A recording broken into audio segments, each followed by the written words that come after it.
wa kullu muhdatsatin bid'atun wa kullu bid'atin dhalalatun wa kullu dhalalatin finnar. Ummatal Islam, sesungguhnya di sana ada hamba-hamba yang Allah inginkan kebaikan untuknya. Dan tentunya seorang mukmin berusaha untuk menjadi hamba-hamba tersebut, hamba-hamba yang Allah inginkan kepadanya kebaikan. Siapakah mereka? Yang pertama, orang-orang yang diberikan oleh Allah husnul khatimah, wafat di atas kebaikan. Rasulullah SAW bersabda, "Idza aradallahu bi'abdi khairan assalahu." Apabila Allah menginginkan kebaikan kepada seorang hamba, Allah akan jadikan ia assalahu. Para sahabat bertanya, apa yang dimaksud dengan assalahu ya Rasulullah? Artinya Allah jadikan di akhir hayatnya beramal saleh. Di akhir hayatnya ia bertaubat kepada Allah. Lalu ia pun wafat di atasnya. Sungguh saudaraku, ini adalah merupakan cita-cita setiap mukmin, cita-cita setiap kita. Kita ingin wafat di atas husnul khatimah. Kita khawatir apabila kita wafat di atas su'ul khatimah, karena sesungguhnya yang dilihat itu adalah akhir umur kita. Sekarang Allah berikan kepada kita alhamdulillah kekuatan untuk menaatinya. Sekarang Allah masih memberikan kepada kita alhamdulillah kekuatan untuk menuntut ilmu Allah Subhanahu wa taala. Ini kebaikan. Akan tetapi kewajiban yang kita pikirkan adalah bagaimana kita supaya istiqomah sampai akhir hayat kita. Terkadang ada orang, dia Masya Allah, di awal-awal dia rajin mengaji, dia hadir di majlis ta'lim, dia beramal saleh, namun ternyata ia terkena fitnah dunia, namun ia terkena penyakit syahwat dan hawa nafsu. Lalu ia pun mengikuti hawa nafsunya, lalu ia pun terhempas di dalam jurang syahwatnya, lalu ia wafat di atasnya. Nas'alullah as-salamata wal afiyah. Sebagaimana Rasulullah sallallahu alaihi wasallam bersabda, "Inna ahadakum la ya'malu bi amali ahli al-jannah hatta ma yakunu bainahu wa bainaha illa dhira' fayasbiqu alaihi al-kitab fayamalu bi amali ahli an-nar fayadkhuluha." Sesungguhnya di antara kalian ada yang selama hidupnya beramal dengan amalan penduduk surga, kata Rasulullah, sehingga jarak ia dengan surga tinggal sehasta. Namun ketentuan berkata lain, ia di akhir hayatnya beramal dengan amalan penduduk api neraka. Lalu ia pun wafat di atasnya dan ia pun masuk ke dalam api neraka. Mengapa demikian saudaraku? Karena ia tidak berusaha untuk menjaga keistiqomahannya, dia tidak berusaha untuk menjaga ketakwaannya, dia tertipu dengan banyaknya amal, dia tertipu dengan banyaknya kesalehannya, dia menjadi orang-orang yang kemudian menganggap remeh maksiat-maksiat Allah Subhanahu wa taala karena ia merasa ia telah banyak beramal saleh. Ia tidak bersungguh-sungguh menjaga hidayah yang telah Allah berikan kepadanya, sehingga akhirnya Allah pun mencabut kembali hidayah tersebut. Karena ternyata hati kita memang tidak cocok untuk mendapatkan hidayah. Saudara-saudaraku sekalian, maka kewajiban seorang mukmin berfikir keras bagaimana ia istiqamah dan diberikan oleh Allah Subhanahu wa taala husnul khatimah, pengakhiran yang baik. Di antara caranya saudaraku, kita berusaha beramal saleh, bukan hanya sebatas di hadapan manusia, tapi ketika kita sendirian. Kita berusaha jangan sampai tertipu dengan banyaknya amalan kita. Kita berusaha saudaraku sekalian senantiasa menjaga ketakwaan kita. Sebagaimana Allah berfirman, "Ya ayyuhalladzina amanu taqullaha haqqa tuqatih wa la tamutunna illa wa antum muslimun." Wahai orang-orang yang beriman, bertakwalah kepada Allah dengan sebenar-benarnya takwa. Artinya bersungguh-sungguhlah kalian menjaga ketakwaan kalian, bersungguh-sungguhlah kalian menjaga amalan saleh dan keimanan kalian. Wala tamutunna illa wa antum muslimun, dan jangan kalian wafat kecuali dalam keadaan Islam, kata Allah Subhanahu wa taala. Ayat ini memerintahkan kita saudaraku untuk kita menyingsingkan lengan kita, bersungguh-sungguh dalam hidup kita menjaga keimanan dan ketakwaan kita. Jangan sampai kemudian kita menjadi orang-orang yang menganggap remeh maksiat-maksiat.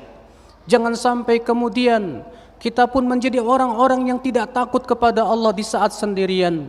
Sebagaimana disebutkan dalam riwayat Abu Daud, kata Rasulullah sallallahu alaihi wasallam, nanti pada hari kiamat akan ada orang yang membawa pahala besar sebesar-besar gunung Tuhamah. Lalu kemudian Allah pun hancur leburkan pahala tersebut. Lalu para sahabat bertanya, siapa wahai Rasulullah mereka itu? Kalau begitu mereka sangat merugi sekali. Kata Rasulullah, mereka adalah kaum seperti kalian. Mereka mengambil malam seperti kalian mengambil malam. Walakinnahum idza khalu bi maharimillah intahakuha, akan tetapi mereka apabila bersendirian dengan keharaman Allah, mereka berani untuk melanggarnya. Karena ternyata takut dia hanya kepada manusia.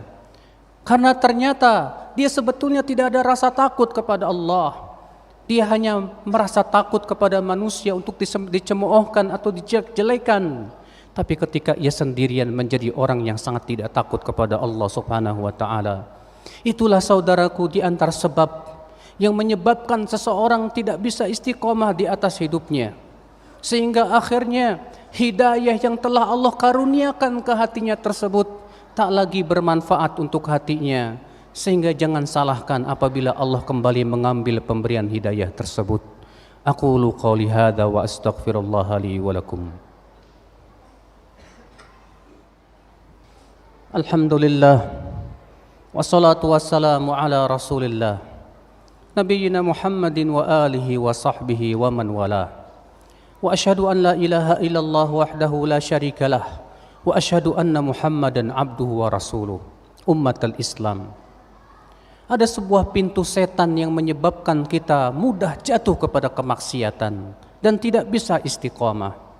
Apa itu? Yaitu menganggap remeh dosa-dosa, menganggap remeh amalan ketaatan. Sebagaimana sabda Rasulullah sallallahu alaihi wasallam, "Inna syaitan qad aisa an yu'bad bi ardikum hadhihi, walakin radiyalakum mimma tahqiruna min a'malikum." Sesungguhnya setan sudah merasa putus asa untuk disembah di negeri kalian ini. Akan tetapi setan merasa ridho dari apa yang kalian anggap remeh dari amalan kalian. Artinya saudaraku, setan berusaha bagaimana caranya supaya kita meremehkan maksiat. Sebab ketika maksiat telah remeh di mata kita, kita akan berani berbuat maksiat. Ketika amalan saleh kita anggap remeh, itu tandanya kita akan meninggalkan amalan tersebut. Oleh karena itulah Ibnu Mas'ud berkata, seorang mukmin apabila ia melakukan dosa yang kecil, ia merasa seakan-akan gunung akan menimpa dirinya. Sedangkan orang munafik apabila ia melakukan dosa yang besar, maka seakan-akan lalat yang lewat di hadapan hidungnya. Seorang mukmin dia merasa takut dengan dosa-dosanya. Seorang mukmin dia tidak pernah menganggap remeh sedikit pun maksiat kepada Allah Subhanahu wa taala, sekecil apapun. Karena sesungguhnya maksiat-maksiat itu barangkali Allah Subhanahu wa taala sesatkan seorang hamba akibat perbuatannya tersebut. Rasulullah sallallahu alaihi wasallam bersabda, "Innal 'abda la yatakallam bi kalimatin ma yulqi biha balan min sakhatillah, yahwi bihi fi nari jahannam 70 kharifan." Seorang hamba ada di antara mereka, kata Rasulullah, yang mengucapkan kata-kata yang dia anggap remeh. Padahal itu kata-kata dimurkai oleh Allah. Gara-gara ucapan itu Allah masukkan ke dalam neraka jahanam selama 70 tahun. Dan sebaliknya kata Rasulullah, seorang hamba mengucapkan kata-kata kebaikan yang dia anggap remeh, tapi rupanya dengan kata-kata itu Allah masukkan ia ke dalam surga. Maka jangan kita menganggap remeh kemaksiatan. Jangan pula kita menganggap remeh sedikit pun ketaatan. Kita wajib untuk bersungguh-sungguh dalam hidup kita, saudara-saudaraku sekalian. Sebagaimana kita bersungguh-sungguh mencari dunia, maka kita pun harus bersungguh-sungguh mencari akhirat. Karena itulah kebahagiaan yang hakiki bagi seorang hamba. Karena kehidupan yang hakiki adalah kehidupan akhirat. Wal akhiratu khairu wa abqa. Dan akhirat itu lebih baik dan lebih kekal. Allahumma salli ala Muhammad wa ala ali Muhammad. Kama sallaita ala Ibrahim wa ala ali Ibrahim innaka Hamidum Majid. وبارك على محمد وعلى آل محمد كما باركت على إبراهيم وعلى آل إبراهيم إنك حميد مجيد. اللهم اغفر للمسلمين والمسلمات والمؤمنين والمؤمنات الأحياء منهم والأموات إنك سميع قريب مجيب دعوة يا قاضي الحاجات. اللهم تب علينا إنك أنت التواب الرحيم. اللهم اهد شباب المسلمين ووفقهم لما تحب وترضى. اللهم أعز الإسلام والمسلمين. اللهم آتنا في الدنيا حسنة وفي الآخرة حسنة وقنا عذاب النار. عباد الله، إن الله يأمر بالعدل والإحسان وإيتاء ذي القربى وينهى عن الفحشاء والمنكر والبغي يعظكم لعلكم تذكرون.